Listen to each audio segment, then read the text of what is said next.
Kunjungan Presiden Prabowo Subianto ke Ibu Kota Nusantara, IKN, pada 12 hingga 13 Januari 2026 menandai fase penting dalam keberlanjutan pembangunan Ibu Kota Baru Indonesia.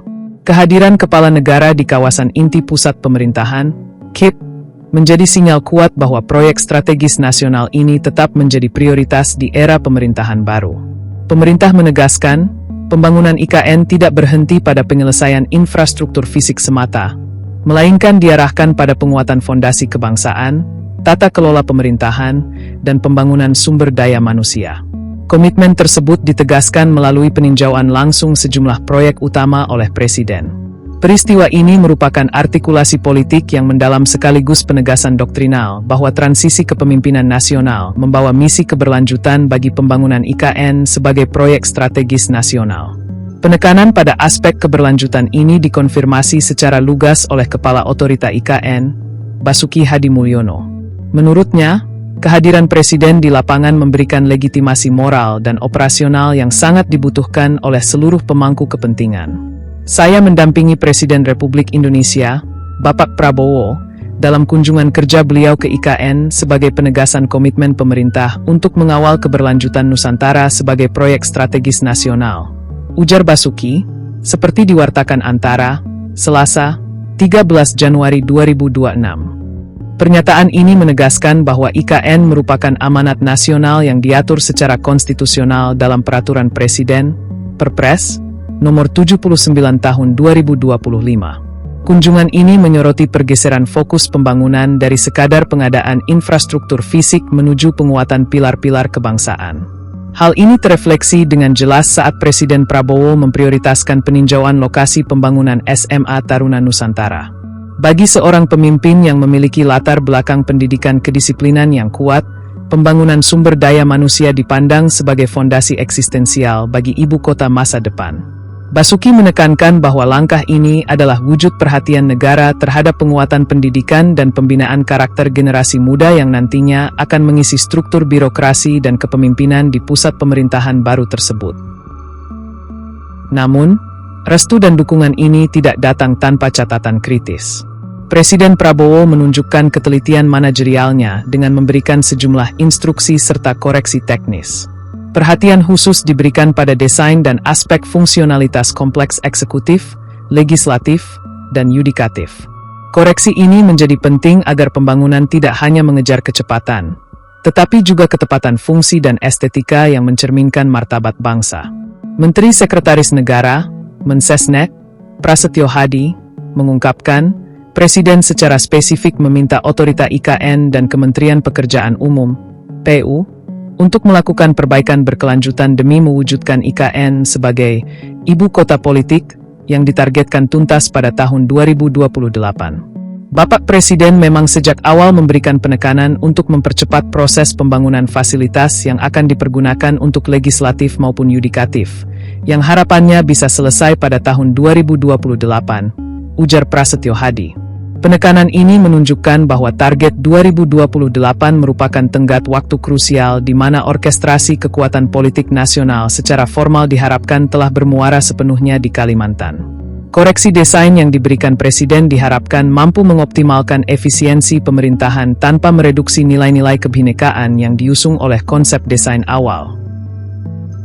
Di sisi lain, dimensi teknologis dan keberlanjutan lingkungan tetap menjadi fokus utama dalam diskursus pembangunan ini. Menteri Koordinator Bidang Infrastruktur dan Pembangunan Kewilayahan, Agus Harimurti Yudhoyono, AHY, memberikan pemaparan komprehensif mengenai visi Smart City yang diusung. IKN dirancang bukan hanya sebagai etalase teknologi mutakhir, melainkan sebagai ekosistem kota cerdas yang terintegrasi secara holistik dengan alam. AHY menegaskan bahwa IKN dirancang sebagai kota yang efisien, ramah lingkungan, dan berpusat kepada manusia. Karena itu, orkestrasi lintas sektor menjadi kunci agar seluruh ekosistem pembangunan berjalan selaras. Kehadiran rombongan menteri yang mencakup lintas sektor, mulai dari Menteri PU Dodi Hanggodo, Menlu Sugiono, hingga Menteri ESDM Bahlil Lahadalia, menunjukkan adanya mobilisasi kabinet yang masif untuk mendukung percepatan ini. Peninjauan yang dilakukan hingga malam hari ke Istana Negara, Paviliun Presiden, hingga kantor sekretariat kabinet menunjukkan bahwa pemerintah sedang memastikan kesiapan infrastruktur inti dapat berjalan selaras dengan rencana tata kelola pemerintahan yang baru. Peninjauan menyeluruh terhadap sistem pendukung kehidupan kota, mulai dari manajemen energi hingga ketersediaan fasilitas publik, menjadi parameter utama sebelum IKN secara resmi dioperasikan sebagai pusat administrasi negara.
Download Tribun X sekarang, menghadirkan lokal menjadi Indonesia.